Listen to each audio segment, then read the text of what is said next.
아르투어 슈니칠러 단편소설 죽은 자는 말이 없다.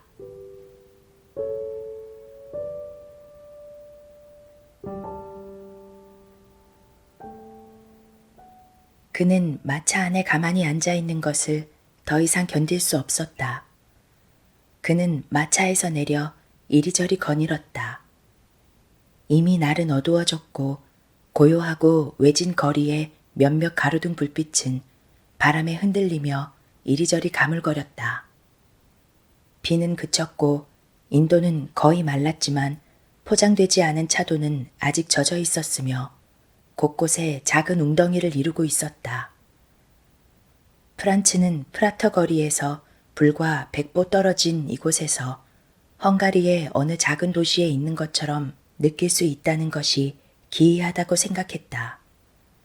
어쨌든 이곳에서는 적어도 마음을 놓아도 될 것이며 그녀가 두려워하는 아는 사람들도 만나지 않을 것이다.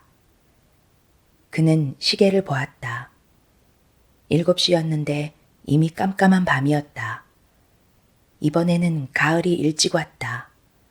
또한 지긋지긋한 폭풍우도. 그는 외투 깃을 세우고 더 빨리 이리저리 거닐었다. 가로등 불빛이 비치는 창문들이 삐거덕거렸다. 그는 혼잣말을 했다. 아직 30분이 남았군. 30분만 지나면 갈 수 있지. 아, 떠나려 해도 꽤 먼 길이 될지도 모르지.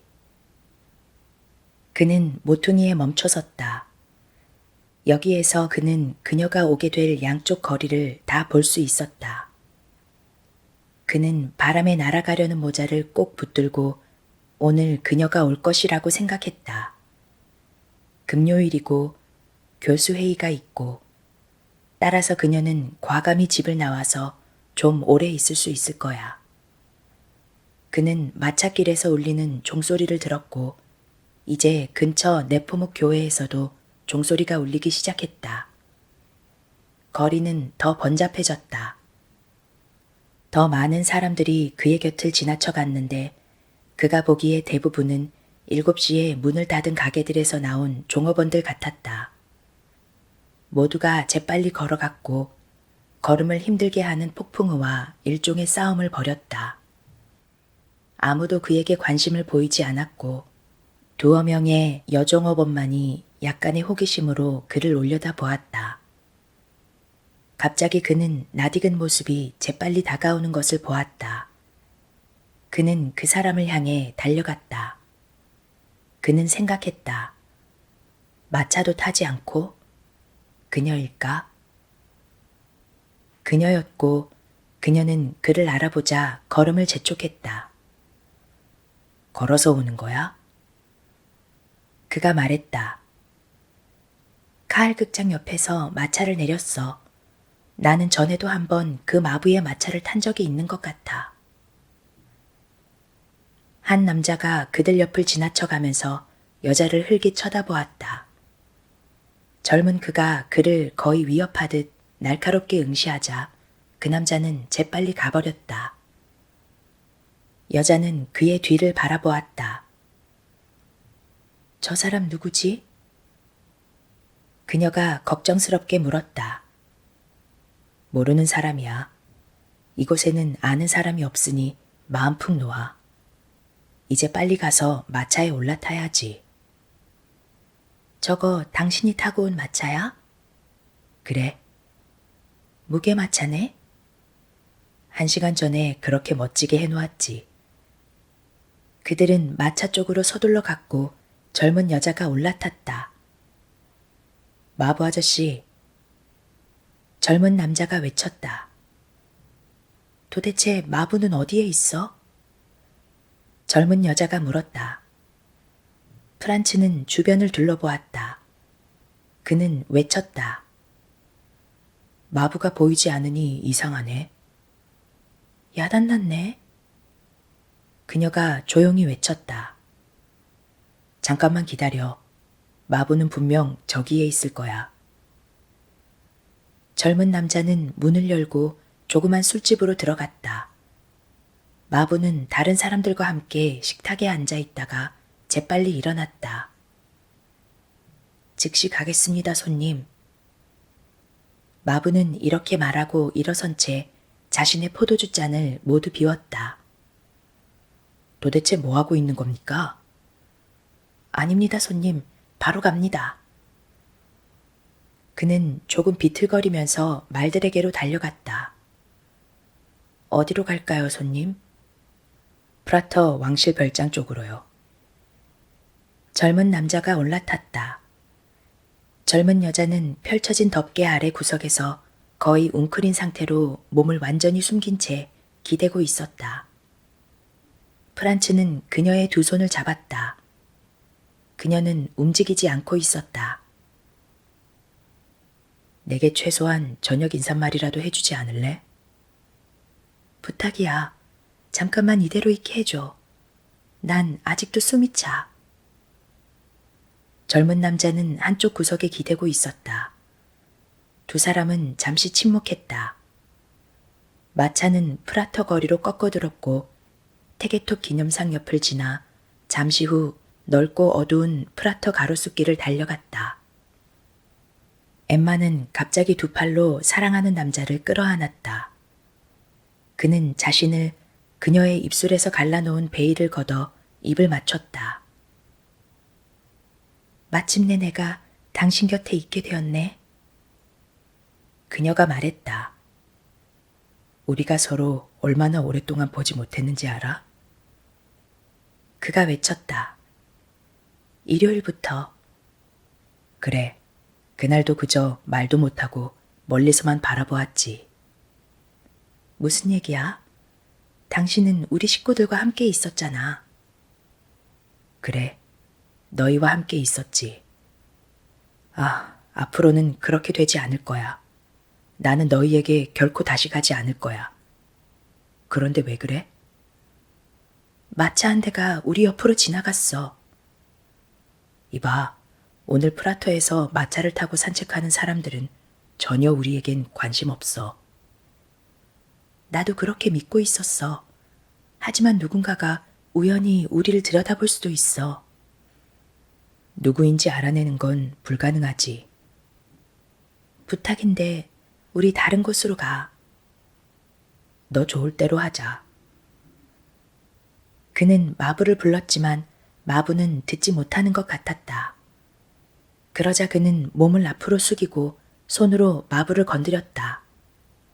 마부가 뒤를 돌아보았다.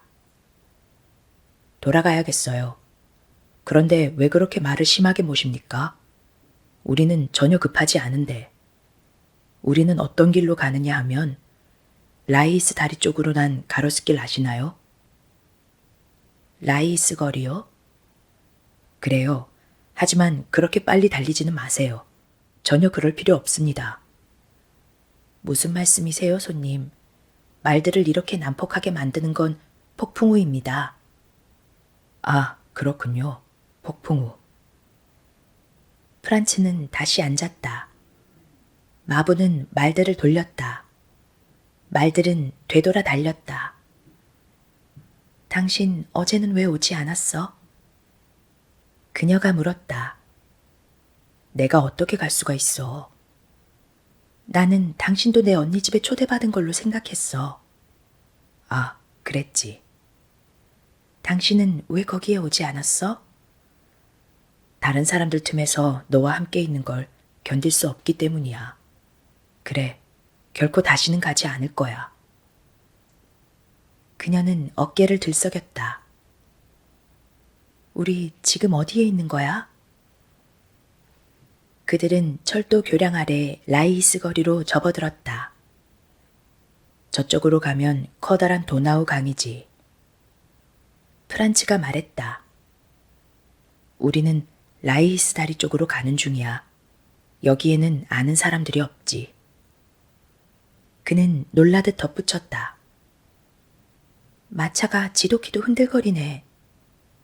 응, 이제 우리는 다시 자갈포장길 위에 있어. 저 사람은 왜 마차를 지그재그로 몰지? 네게는 그렇게 보이는구나. 그러나 그도 마차가 필요 이상으로 그들을 심하게 이리저리 내동댕이 치고 있다고 생각했다. 그는 그녀를 더 불안하게 하지 않기 위해 그런 것에 대해 아무 말도 하지 않으려 했다. 나는 오늘 너와 진지하게 할 얘기가 많아, 엠마. 그럼 빨리 시작해. 나는 9시에는 들어가 있어야 하니까. 두 마디 말로 모든 게 결정될 수 있어. 아니, 도대체 무슨 일이야? 그녀가 외쳤다. 마차는 전차선로로 빠져들었고 마부는 빠져나오려고 거의 마차를 전복시킬 듯 심하게 방향을 틀었다. 프란츠는 마부의 외투를 붙잡았다. 멈춰요. 당신은 취했어요. 그는 마부에게 외쳤다. 마부는 간신히 말들을 멈춰 세웠다. 하지만 손님, 자, 엠마, 우리 여기서 내리자. 여기가 어디야? 벌써 다리 옆이지. 지금은 더 이상 폭풍우가 몰아치지 않아. 우리 조금 걷자. 마차를 타고 가면서는 제대로 얘기를 나눌 수 없어. 엠마는 베일을 아래로 끌어내리고는 뒤따랐다. 폭풍우가 몰아치지 않는다고? 그녀는 마차에서 내리면서 곧장 바람 세례를 받자 이렇게 외쳤다. 그는 그녀의 팔을 붙들었다. 마차로 뒤따라오세요. 그는 마부에게 외쳤다. 그들은 앞으로 걸어나갔다. 다리는 길게 점차 가팔라졌고 그들은 아무 말도 하지 않았다. 그들 두 사람은 아래에서 강물이 흘러가는 소리가 들리자 잠시 멈춰섰다. 깊은 어둠이 그들을 애워쌌다. 넓은 강물은 잿빛으로 한없이 멀리 뻗쳐 있었고 그들은 멀리서 강물 위로 둥둥 떠다니는 듯 보이면서 물속에 반사되는 빨간 불빛들을 보았다. 두 사람이 방금 지나온 강가에서 흔들리는 광선 줄기가 물속으로 가라앉았다. 건너편에서는 강물이 검은 풀밭 속으로 사라져버린 것 같았다. 이제 더 먼 곳에서 천둥 소리가 울리는 듯 했고 그 소리는 점점 더 가까이 다가왔다. 두 사람은 무의식적으로 붉은 불빛이 가물거리는 곳을 바라보았다.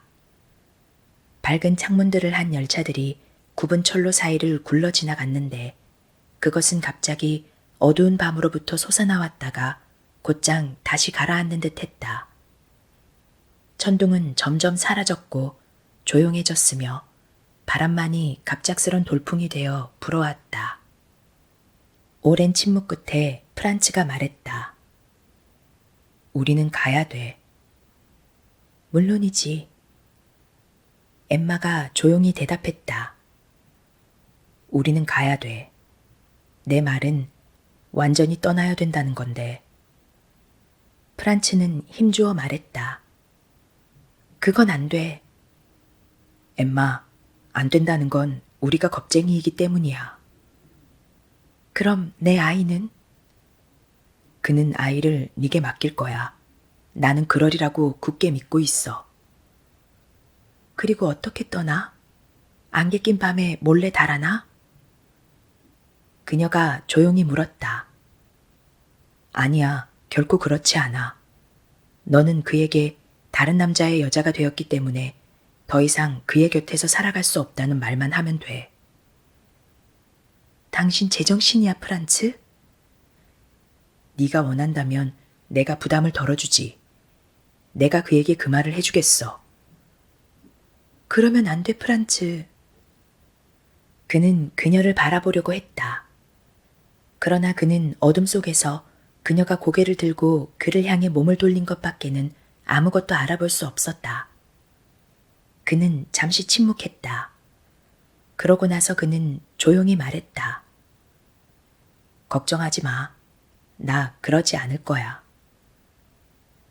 그들은 맞은편 강가를 향해 걸어갔다. 당신 들려? 저 소리는 뭐지? 그녀가 말했다. 어둠 속에서 달가닥거리는 소리가 천천히 다가왔다. 조그만 붉은 불빛 한 개가 그들을 향해 흔들리며 다가왔다.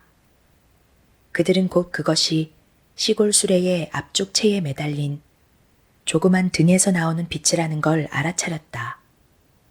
그러나 그들은 그 수레에 짐이 실려 있는지 사람들이 타고 가는지는 알아볼 수 없었다. 바로 그 뒤로 두 대의 똑같은 수레가 왔다. 그들은 뒤쪽 수레 위에 농부 복장의 한 남자가 타고 있는 것을 알아볼 수 있었는데 그는 막 파이프 담배에 불을 붙이는 중이었다. 수레들은 지나갔다. 그러고 나서 그들은 20걸음쯤 뒤에서 그들을 따라오는 마차의 둔탁한 소리 외에는 다시 아무 소리도 듣지 못했다. 이제 다리는 맞은편 강가 쪽으로 살짝 내려앉았다. 그들은 자신들 앞의 거리가 나무들 사이에서 어둠 속으로 길게 뻗어 있는 것을 보았다. 그들의 왼쪽과 오른쪽으로는 깊숙하게 풀밭이 놓여 있었는데 그들은 마치 심연 속을 들여다보듯 그 안을 바라보았다. 오랜 침묵 끝에 프란츠가 갑자기 말했다. 그럼 마지막이네. 뭐가? 엠마가 걱정스런 목소리로 물었다. 우리가 함께 있는 건 말이야. 너 그 사람과 살아. 나는 너와 작별할게. 당신 진심으로 하는 말이야? 물론. 당신이 알다시피 우리가 늘 몇 시간씩 시간을 낭비해온 건 바로 당신 때문이야. 나 때문이 아니야. 그래. 네 말이 맞아. 자, 우리 돌아가자. 프란츠가 말했다. 그녀는 그의 팔을 더 꼭 잡았다. 싫어. 지금은 가고 싶지 않아. 나는 이렇게 헤어지지는 않을래. 그녀는 부드럽게 말했다. 그녀는 그를 끌어당기고는 그에게 오랫동안 입을 맞췄다. 그러고 나서 그녀는 물었다. 우리가 여기서 계속 간다면 어디로 가게 되지? 그러면 곧장 프라하로 가게 돼. 그다지 멀지 않네. 당신이 원한다면 좀 더 멀리 나가. 그녀는 웃으면서 말했다. 그녀는 어둠 속을 가리켰다. 이봐요, 마부. 프란츠가 외쳤다. 마부는 듣지 못했다. 프란츠는 또 외쳤다. 멈춰요. 마차는 계속 달려왔다. 프란츠는 마차로 달려갔다. 이제 프란츠는 마부가 자고 있다는 걸 알았다. 프란츠는 큰 소리로 마부를 깨웠다.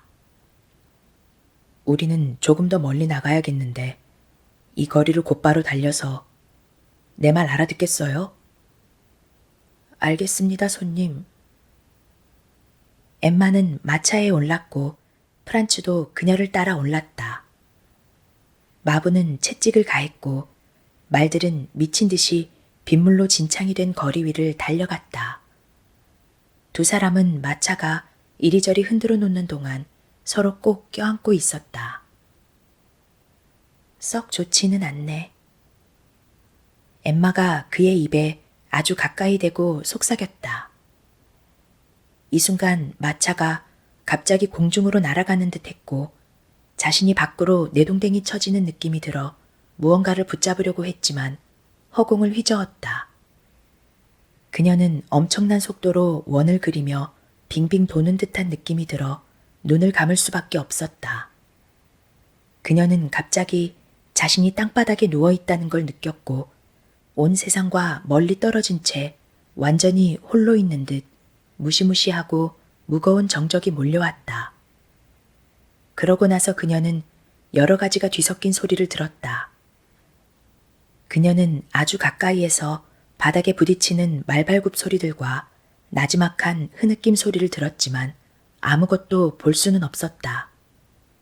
이제 그녀는 미칠 것 같은 공포를 느꼈다. 그녀는 소리를 질렀다. 그녀는 자신의 외침 소리를 들을 수 없었으므로 공포는 더 커졌다. 갑자기 그녀는 무슨 일이 일어났는지를 정확히 알아차렸다.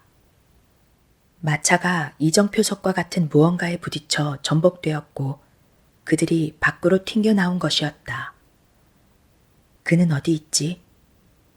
이것이 그녀의 다음 생각이었다. 그녀는 그의 이름을 외쳤다.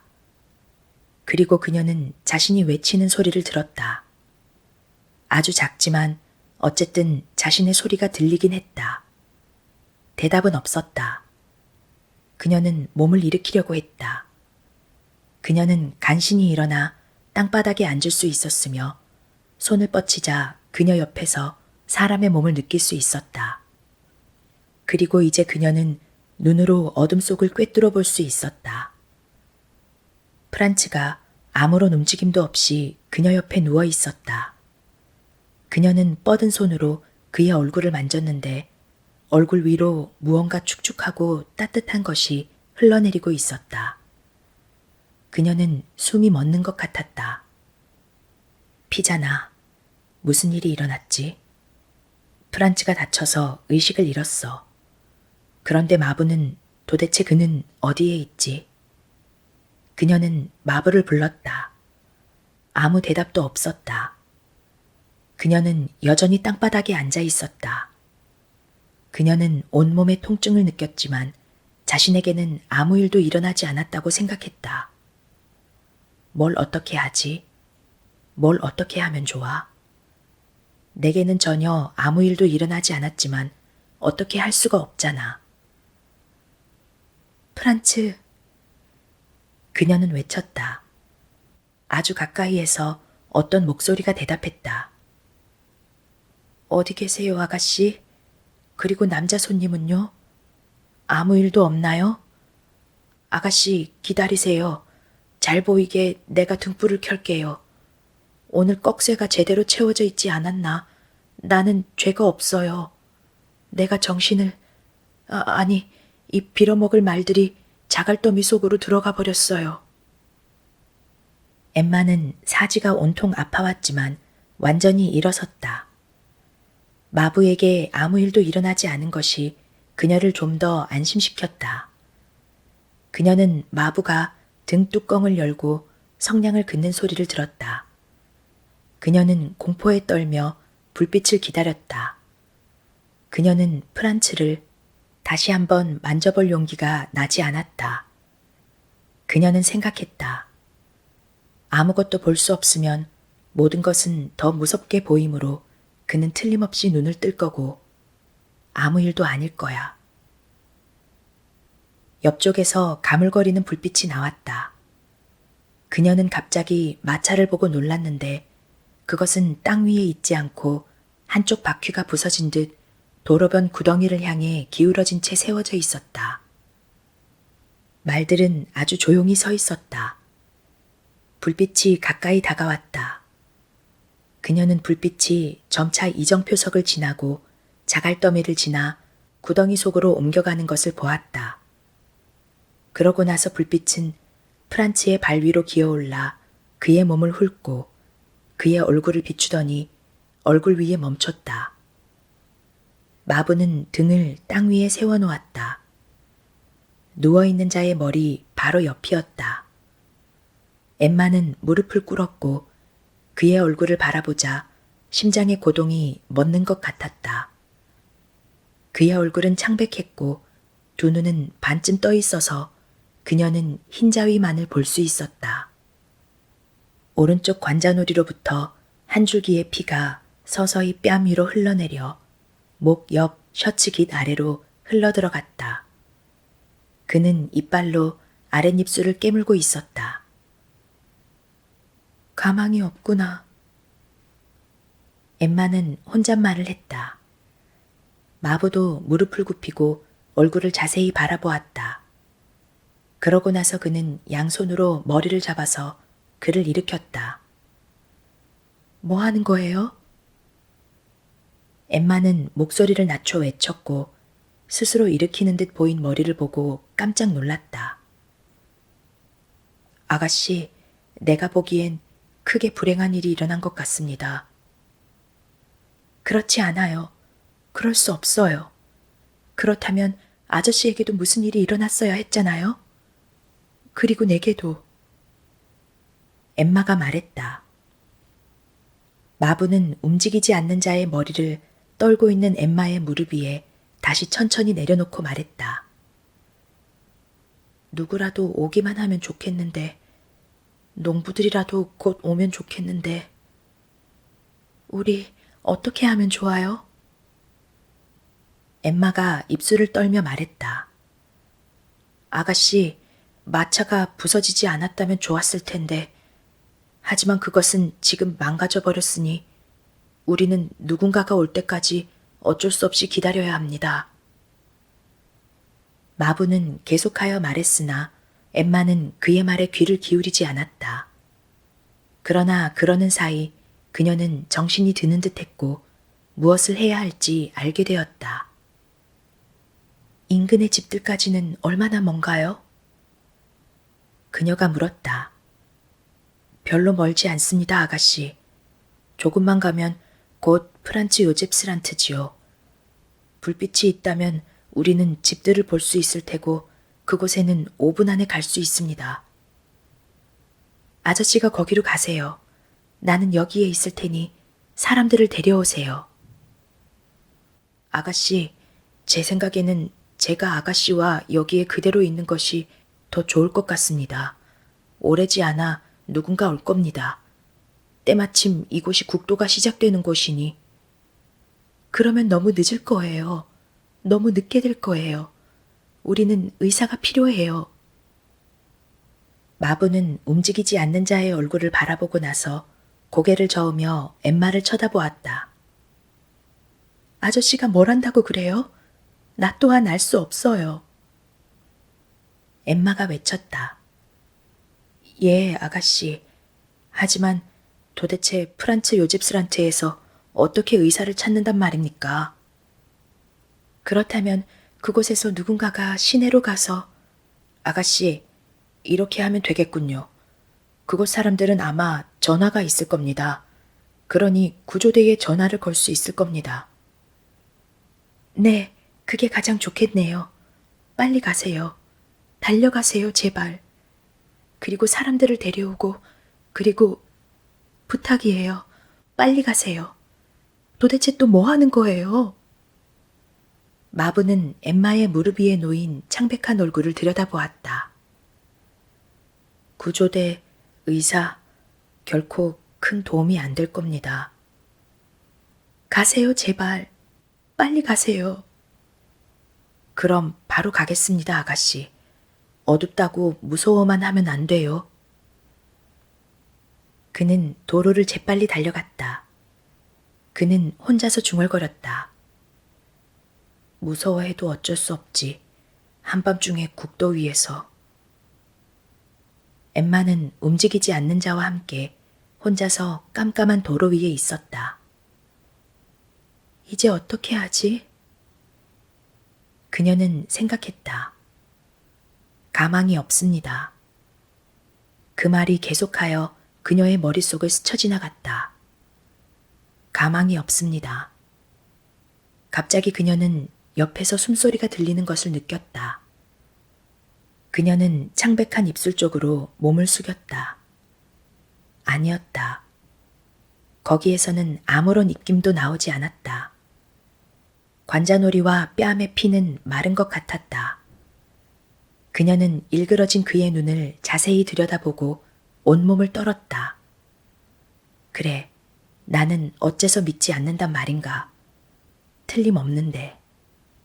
이건 죽음이야. 그리고 그녀는 온통 전율했다. 그녀는 점점 더 이렇게 느꼈다. 죽은 자. 나와 죽은 자. 내 무릎 위에 있는 죽은 자. 그리고 그녀는 떨리는 손으로 그의 머리를 밀쳐냈고 그리하여 그는 다시 땅바닥에 누워있게 되었다.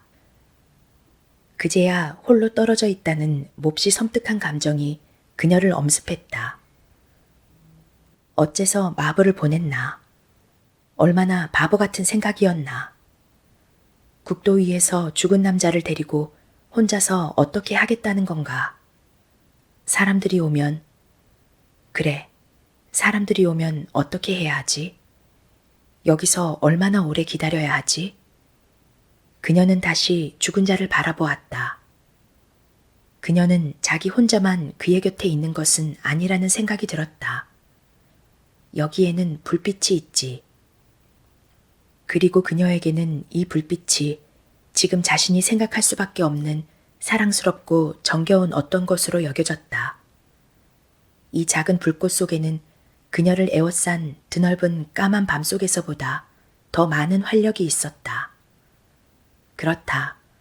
그녀에게는 이 불빛이 자기 옆 땅바닥 위에 누워있는 창백하고 무서운 남자에 맞서 자신을 보호해주는 존재로 여겨졌다. 그래서 그녀는 눈이 아른거리고 불빛이 흔들거리기 시작할 때까지 불빛을 오랫동안 들여다보았다. 그리고 갑자기 그녀는 꿈에서 깨어난 듯한 느낌이 들었다. 그녀는 뛰어 일어났다. 그건 안 돼. 그럴 수는 없어. 사람들이 여기서 그와 함께 있는 나를 발견해서는 안 돼. 그녀는 자신이 도로 위에 서 있는 자신의 모습과 발밑에 있는 죽은 자와 불빛을 바라보고 있는 것 같았다. 또한 그녀는 자신이 어마어마하게 커져서 어둠 속으로 빨려 들어가고 있는 모습을 보는 것 같았다. 나는 무엇을 기다리고 있지? 그녀는 생각했고 머릿속에서는 자꾸만 이 생각이 솟구쳤다. 나는 무엇을 기다리고 있지? 사람들을? 그 사람들에게 내가 무슨 필요가 있지? 사람들은 와서 물을 텐데, 그럼 나는 여기서 어떻게 해야 하지? 모두가 내가 누구냐고 물을 거야. 나는 그들에게 뭐라고 대답해야 하지? 아무 대답도 못해. 그들이 오면 나는 아무 말도 하지 않을 거고 침묵할 거야. 아무 말도 그들은 내게 강요하지는 못할 거야. 멀리서 목소리들이 들려왔다. 벌써 왔나? 그녀는 생각했다. 그녀는 불안해하며 귀를 기울였다. 목소리들은 다리 쪽으로부터 들려왔다. 그들은 마부가 데리고 온 사람들이 아닐 수도 있었다. 그러나 그들이 누구든 그들은 불빛을 알아보게 될 것이고 그런 다음 그녀는 그들의 눈에 띄게 될 것인데 그래서는 안 되었다. 그래서 그녀는 등을 발로 차 넘어뜨렸다. 등불은 꺼졌다. 이제 그녀는 깊은 어둠 속에 있게 되었다. 그녀는 아무것도 볼 수 없었다. 죽은 그도 더 이상 보이지 않았다. 하얀 자갈더미만이 희미하게 빛났다. 목소리들은 점점 가까이 다가왔다. 그녀는 온몸을 떨기 시작했다. 여기서 발각되지 않아야만 한다. 어떻게 해서든 오직 발각되지 않는 것만이 다른 모든 것에 앞서 중요한 문제다. 그녀가 누구의 애인이라는 것이 알려지면 그녀는 파멸이다. 그녀는 온 힘을 다해 두 손을 모은다. 그녀는 맞은편 도로 위의 사람들이 자신을 알아채지 못하고 그대로 지나가게 되기를 기도한다. 그녀는 귀를 기울인다. 그래, 저 위쪽에서 그들은 무슨 얘기를 하지? 2명 혹은 3명의 여자들이다. 그들은 마차에 대해 얘기하는 걸로 보아 마차를 발견했는데 그녀는 그들의 말을 알아들을 수 있었다. 마차 한 대가 뒤집어지고 그들은 그 밖에 무슨 말을 할까? 그녀는 알아들을 수가 없다. 그들은 계속 걸어가고 지나갔다. 다행히도. 그런데 이제 이게 뭔가. 오, 왜 그녀는 그처럼 죽지 않았나? 그가 부럽다. 그에게서는 모든 것이 사라졌고 그에게는 이제 더 이상 어떤 위험도 두려움도 없다. 그러나 그녀는 많은 것을 두려워하고 있다. 그녀는 사람들이 여기서 자신을 발견하고 누구인지 묻게 될 것을 두려워하며 경찰에 불려가야만 하고 모든 사람들이 자신의 남편은 어떻고 아이는 어떻다는 걸 알게 될 것을 두려워한다. 그녀는 자신이 벌써 오랫동안 마치 뿌리가 박힌 듯 거기에 서 있다는 것을 알아차리지 못한다. 그녀는 달아날 수 있으며 거기에 서 있는 것은 아무에게도 도움이 되지 않고 스스로를 불행에 빠뜨리는 것이다. 그녀는 한 발짝을 떼어놓는다. 조심스럽게. 그녀는 도로변 웅덩이를 건너야 하는데 한 발짝을 들어 올린다. 오, 웅덩이는 아주 얕다. 그러고는 또 두 발짝을 떼어놓고 마침내 도로 가운데에 이르고 그런 다음 잠시 조용히 서서 앞을 바라보고는 어둠 속으로 뻗친 음침한 길을 따라 계속 걷는다. 저쪽에 도시가 있다. 그녀는 아무것도 볼 수 없지만 방향만은 확실하다고 느낀다. 그녀는 다시 한번 뒤로 돌아선다. 그다지 깜깜하지는 않다. 그녀는 마차를 뚜렷이 볼 수 있고 말들도 또한 세심하게 주의를 기울이면 땅바닥에 누워있는 사람의 윤곽도 알아볼 수 있다. 그녀는 눈을 크게 뜬다. 무언가가 그녀를 가지 못하도록 제지하고 있는 듯 여겨지는데 그녀를 여기에 붙들어 두려고 하는 것은 바로 그 죽은 자이고 그의 위력에 그녀는 두려움을 느낀다. 그러나 그녀는 거기에서 세차게 벗어나고 이제 땅이 너무 젖어 있다는 것을 알아차린다. 그녀는 미끄러운 도로 위에 서 있으며 축축한 먼지 안개는 그녀가 걸어가는 것을 방해했다. 그러나 이제 그녀는 걸어가며 더 빨리 달려가며 거기에서 달아나 다시 돌아간다. 빛 속으로, 혼잡 속으로, 사람들에게로. 그녀는 도로를 따라 달리며 넘어지지 않기 위해 옷을 높이 들어 올린다. 바람이 그녀의 등 뒤에서 부는데 그것은 그녀를 앞으로 내모는 듯하다. 그녀는 자신이 무엇으로부터 달아나는지 더 이상 잘 알지 못한다. 그녀에게는 자신이 저 뒤쪽 멀리 도로변 웅덩이 옆에 놓여있는 창백한 남자에게서 달아나야만 하는 듯한 생각이 들며 다음으로 그녀는 머지않아 그곳으로 와 자신을 찾게 될 살아있는 사람들에게서 달아나려고 한다는 생각을 하게 된다. 그들은 어떻게 생각할까? 사람들은 그녀를 뒤쫓아오지 않을까? 그러나 더 이상 그녀를 따라잡지는 못할 것이다. 그녀는 곧 다리에 닿게 되고 거리가 크게 벌어지게 되며 그러면 위험은 사라진다. 사람들은 그녀가 누군지 짐작하지 못하고 그 남자와 함께 마차를 타고 라이히스 거리를 달렸던 여자가 누구였는지 아무도 짐작할 수 없을 것이다. 마부는 그녀를 알지 못하며 나중에 그녀를 보게 되더라도 역시 그녀를 알아보지 못할 것이다. 사람들은 그녀가 누구였는지에 대해서도 관심이 없을 것이다. 누구에게 문제가 된단 말인가? 그녀가 거기에 머물러 있지 않은 것은 매우 현명한 일이고 비열한 일도 아니다. 프란츠가 그녀에게 옳은 말을 한 것인지도 모른다. 그녀는 집으로 가야만 하며 아이가 있고 남편이 있으며 사람들이 거기에서 죽은 애인과 함께 있는 그녀를 발견하게 된다면 그녀는 끝장이 날 것이다. 다리가 나오고 거리는 더 밝게 빛나며 그녀는 전과 마찬가지로 강물이 흐르는 소리를 듣는다. 그녀는 그와 함께 팔짱을 끼고 걸었던 그곳에 와 있다. 언제였더라? 몇 시간 전이었더라? 오래되지는 않았을 것이다. 오래되지 않았다고? 어쩌면 그렇지 않을지도 모르지. 아마도 그녀는 오랫동안 의식을 잃고 있었을지도 모르며 오래전에 자정이 지나 벌써 아침이 다가오는지도 모르며 집에서는 이미 그녀를 찾고 있을지 모른다. 아니, 그럴 리는 없다. 그녀는 자신이 의식을 잃지 않았었다는 것을 알고 있다. 그녀는 지금 자신이 어떻게 마차에서 떨어져 곧 모든 것을 뚜렷이 알게 되었는지를 처음 순간보다 더 정확하게 기억하고 있다. 그녀는 다리 위를 달려가면서 자신의 발걸음이 울리는 소리를 듣는다. 그녀는 왼쪽도 오른쪽도 바라보지 않는다.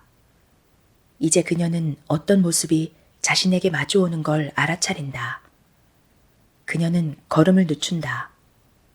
마주오는 사람은 누구일까? 그건 제복을 입은 어떤 사람이다. 그녀는 아주 천천히 걷는다. 그녀는 시선을 끌어서는 안 된다. 그녀는 그 남자가 자신에게 시선을 집중하고 있다고 믿는다. 그가 그녀에게 묻는다면 그녀는 그의 옆을 지나며 제복을 알아보는데 그는 안전순찰대원이다. 그녀는 그를 지나쳐 간다. 그녀는 그가 자신의 뒤에서 멈춰서는 소리를 듣는다. 그녀는 다시 뛰어가고 싶은 것을 간신히 억누르는데 그렇게 했다간 의심을 받을지도 모른다. 그녀는 전과 마찬가지로 여전히 천천히 걸어간다. 그녀는 마차선로에 딸랑거리는 소리를 듣는다. 자정이 멀지 않은 듯하다. 이제 그녀는 다시 더 빨리 걷는다. 그녀는 도시를 향해 서둘러 가는데 이미 도로의 출구 옆 철로 육교 아래에서 도시의 불빛들이 그녀를 향해 반짝이고 그녀는 벌써 희미한 소음이 들려오는 것을 느낀다. 이 적막한 거리만 지나면 구원되는 것이다. 이제 그녀는 멀리서 울리는 날카로운 호각 소리를 듣는데 그것은 점점 더 날카롭게 점점 더 가까이 다가오고 마차 한 대가 쏜살같이 그녀 옆을 지나간다. 그녀는 저절로 그 자리에 멈춰서서 마차를 바라본다. 마차가 어디로 가는지 그녀는 잘 안다. 그녀는 생각한다. 저렇게 빠를 수가. 그것은 마치 요술을 부리는 듯하다. 한순간 그녀에게는 그 사람들의 등에 대고 소리를 질러 그들을 따라가서 자신이 떠나왔던 곳으로 다시 돌아가야만 할 것 같은 생각이 든다. 잠깐 동안 그녀는 지금껏 느껴보지 못한 어마어마한 수치심에 사로잡히고 자신이 비겁하고 나빴다는 걸 알게 된다. 그러나 마차 굴러가는 소리와 호각 소리가 점점 더 아스라이 멀리 들리자 그녀에게는 강렬한 기쁨이 몰려오고 그녀는 구원된 듯 서둘러 앞으로 걸어나간다. 사람들이 그녀를 향해 마주오지만 그녀는 더 이상 그들을 두려워하지 않는다. 가장 힘든 일이 극복된 것이다. 도시의 소음이 뚜렷하게 들려오고 그녀의 앞쪽은 점점 더 밝아진다. 그녀는 벌써 프라터 거리에 늘어선 집들을 보게 되고 수많은 사람들의 물결이 자신을 기다리고 있는 것 같은 느낌이 들며 그 속에서 흔적 없이 사라져버려도 될 것 같은 생각이 든다. 이제 그녀는 어느 가로등 밑에 다가오자 안심을 하고 시계를 쳐다본다. 9시 10분 전이다. 그녀는 시계를 귀에 대본다. 그것은 멈춰서 있지 않다. 그리고 그녀는 생각한다. 나는 살아있으며 건강하다. 내 시계도 가고 있는데 그는 죽었다. 운명이지. 그녀에게는 모든 것이 어긋나 버린 듯한.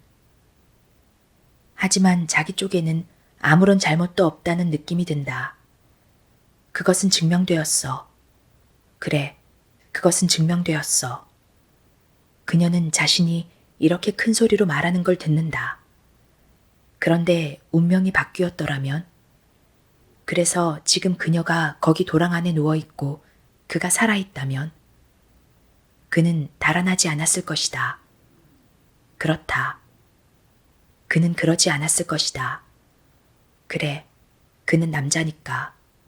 그녀는 여자이고 또한 그녀는 아이와 남편이 있다. 그녀의 행동이 옳았다. 그것은 그녀의 의무다. 그녀의 의무. 그녀는 자신이 의무감에서 그렇게 행동했다는 것을 매우 잘 알고 있다. 그녀는 올바른 행동을 한 것이다. 자신도 모르게. 마치 착한 사람들이 늘 그렇게 행동하듯. 이제 그녀는 발각될지도 모른다. 이제 의사들이 그녀에게 질문을 할지도 모른다. 마나님, 남편은요? 오, 이럴 수가.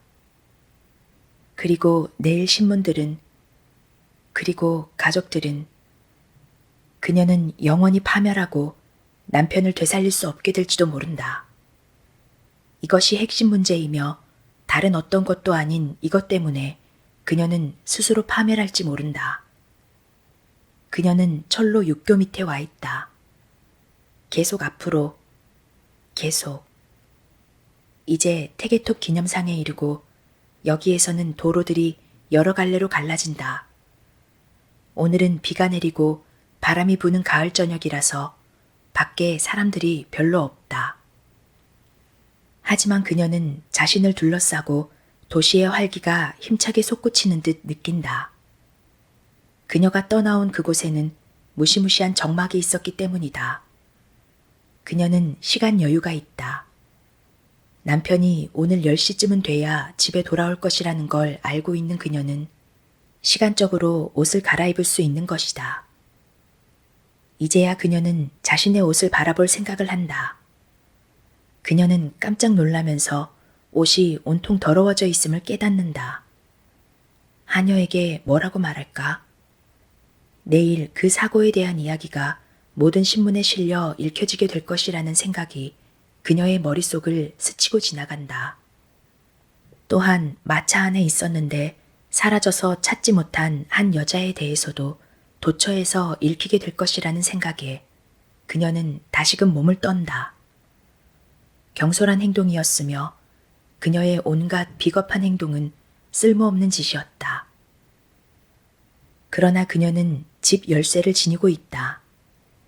그녀는 손수 문을 따고 아무에게도 들키지 않고 들어갈 수 있다. 그녀는 재빨리 마차를 잡아탄다. 그녀는 마부에게 집 주소를 데려다가 현명하지 않은 듯한 생각이 들어 막 떠오른 어떤 거리 이름을 말해준다. 프라터 거리를 통과해 가는 동안 그녀는 무엇이든 느끼고자 하지만 그럴 수가 없다. 그녀는 집에 가서 마음 편히 있고 싶다는 오직 한 가지 소원밖에 없음을 느낀다. 다른 모든 것은 그녀의 관심 밖이다. 죽은 자를 거리 위에 버려두겠다고 결심한 그 순간에 그녀의 마음속에서는 그를 슬퍼하거나 애통해하려는 모든 것이 멈춰버려야 했다. 그녀는 지금 자기 자신에 대한 걱정 외에는 아무것도 느끼지 못한다. 그녀가 비정한 것은 아니다. 결코 그렇지 않다. 그녀는 자신이 절망하게 될 날이 올 것임을 분명히 알고 있으며 아마도 그녀는 그 일로 인해 파멸할 것임도 잘 알고 있다. 그러나 지금 그녀의 마음속에는 눈물을 거두고 예전과 똑같이 남편과 아이와 함께 편안하게 식탁에 앉고 싶은 갈망 외에는 아무것도 없다. 그녀는 창밖을 내다본다. 마차는 도심을 지나가고 여기서는 불빛이 밝게 비추며 꽤 많은 사람들이 바삐 지나쳐간다. 이때 그녀에게는 갑자기 조금 전에 겪었던 모든 일이 전혀 사실이 아닌 듯 여겨진다. 그것은 악몽같이 여겨지며 실제 일어난 불변의 일이라고는 생각되지 않는다. 그녀는 광장으로 향하는 어느 골목길에서 마차를 세우고 내려서 재빨리 모퉁이를 돌아 거기에서 다른 마차를 잡아타고는 마부에게 자신의 올바른 집 주소를 댄다. 그녀는 지금은 전혀 어떤 생각을 할 수 없는 듯이 느낀다. 그는 지금 어디에 있을까라는 생각이 그녀에게 떠오른다. 그녀는 눈을 감는다. 그러자 병원에서 들것 위에 누워 자신의 앞에 있는 그를 보게 되고 그러고는 갑자기 자신이 그의 옆에 앉아 함께 마차를 타고 가는 듯한 느낌을 받는다.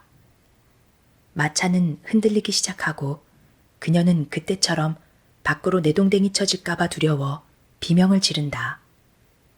그때 마차가 멈춘다. 그녀는 몸을 움찔한다. 그녀는 자신의 집 대문 앞에 와 있다.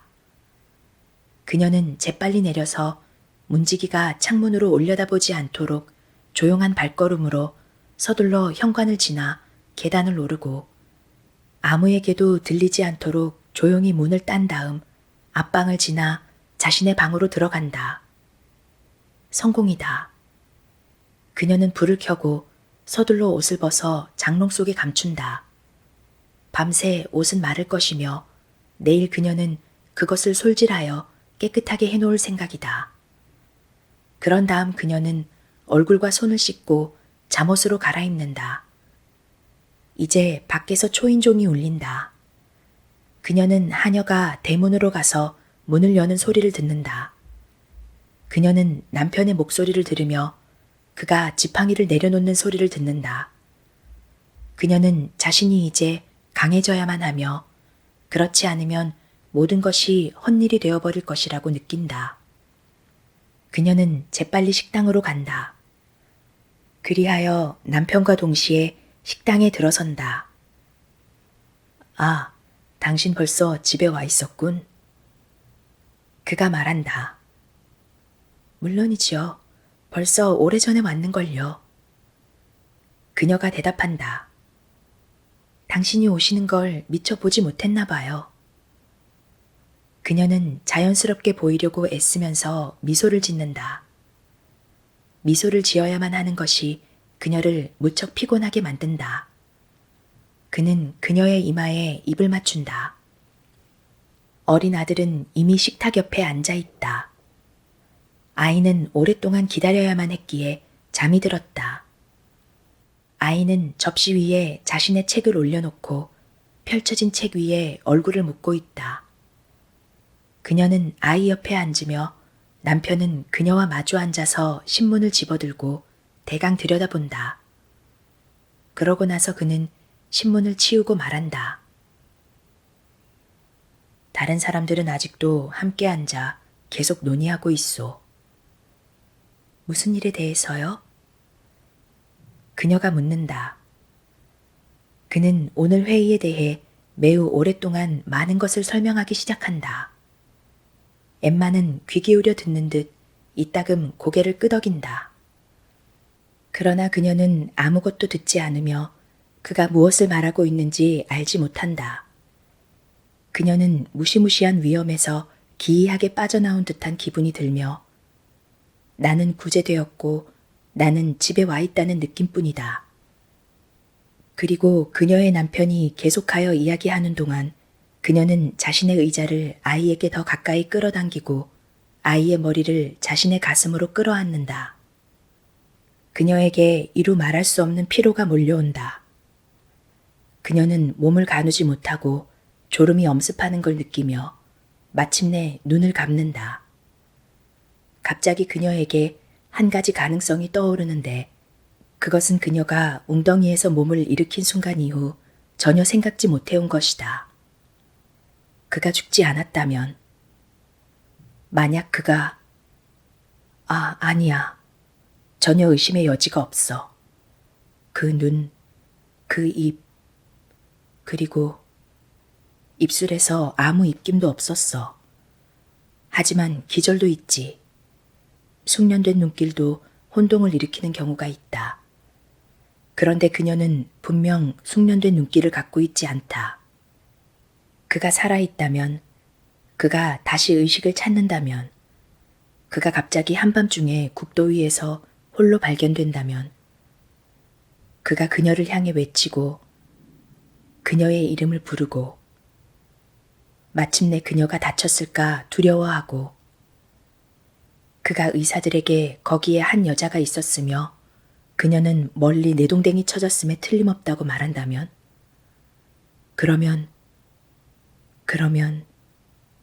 그런 다음엔 사람들은 그녀를 찾게 될 것이다.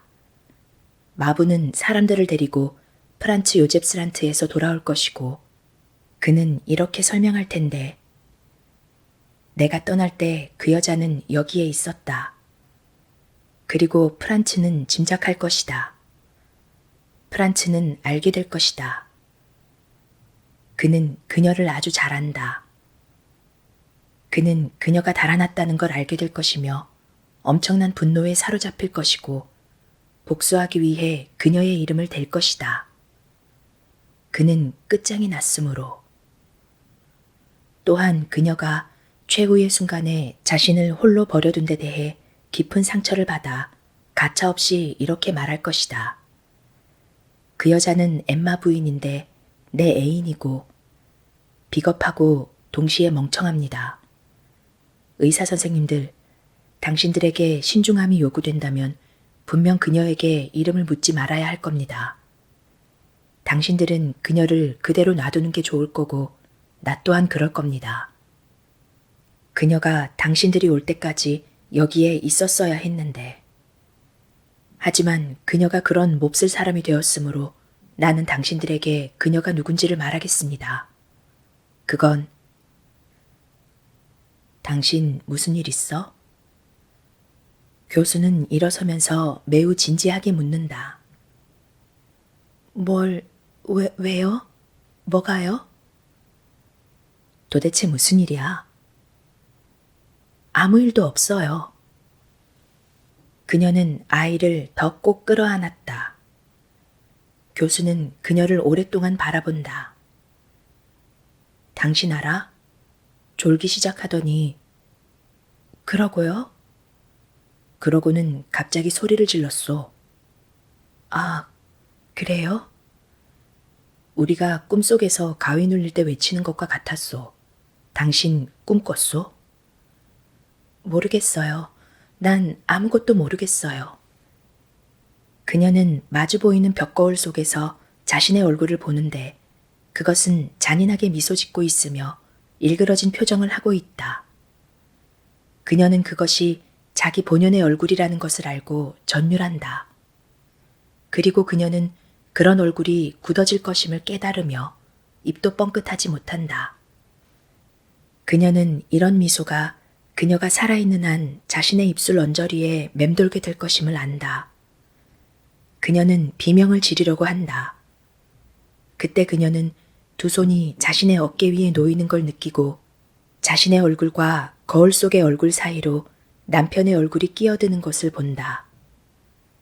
남편의 두 눈은 의아한 듯 위협적으로 그녀의 눈 속으로 빨려든다. 그녀는 이 마지막 시련을 이겨내지 못하면 모든 것이 끝장이라는 것을 알고 있다. 그녀는 자신이 다시 강해지는 것을 느끼고 자신의 표정과 사지를 마음대로 제어할 수 있게 된다. 그녀는 이 순간 이것들을 이용하여 뜻하는 일을 시작할 수 있다. 그녀는 남편을 이용해야만 하며 그렇지 못하면 헛일이다. 그리하여 그녀는 양손으로 아직 자신의 어깨 위에 놓여있는 남편의 두 손을 붙잡아 그를 자신에게로 끌어당기고 밝고 사랑스러운 눈빛으로 남편을 바라본다. 그녀는 이마 위에서 남편의 입술을 느끼면서 생각한다. 틀림없이 나쁜 망상이었어. 그는 그것을 아무에게도 얘기하지 않을 거고 결코 복수하지 않을 거야. 결코. 그는 죽었어. 그는 틀림없이 죽었어. 그리고 죽은 자는 말이 없어. 어째서 그런 말을 하는 거요? 그녀는 갑자기 남편의 목소리를 들었다. 그녀는 소스라치게 놀란다. 도대체 내가 무슨 말을 했는데요? 그녀는 자신이 갑자기 모든 것을 큰 소리로 얘기해 준 듯한 이날 저녁에 있었던 일을 식탁에서 모두 털어놓은 것 같은 생각이 들었고 그리하여 그녀는 남편의 놀란 시선 앞에 좌절하면서 다시 한번 묻는다. 도대체 내가 무슨 말을 했는데요? 죽은 자는 말이 없어. 남편은 매우 천천히 그녀가 한 말을 다시 말한다. 그래요. 그녀는 말한다. 그리고 남편의 눈 속에서 그녀는 그에게 더 이상 아무것도 숨길 수 없다는 것을 읽으며 두 사람은 오랫동안 서로를 바라본다. 그런 다음 그는 그녀에게 말했다. 아이를 침대로 데려가 눕혀요. 당신 내게 뭔가 얘기할 게 있는 것 같은데. 네. 그녀가 말했다. 그녀는 몇 년에 걸쳐 속여온 이 남자에게 곧장 모든 사실을 털어놓아야 한다는 것을 알아차린다. 남편의 시선이 줄곧 자신에게 향하고 있음을 느끼면서 아이를 데리고 천천히 문을 나가 걸어가는 동안 그녀에게는 커다란 평온이 찾아든다. 마치 많은 것들이 다시 좋아질 것 같은.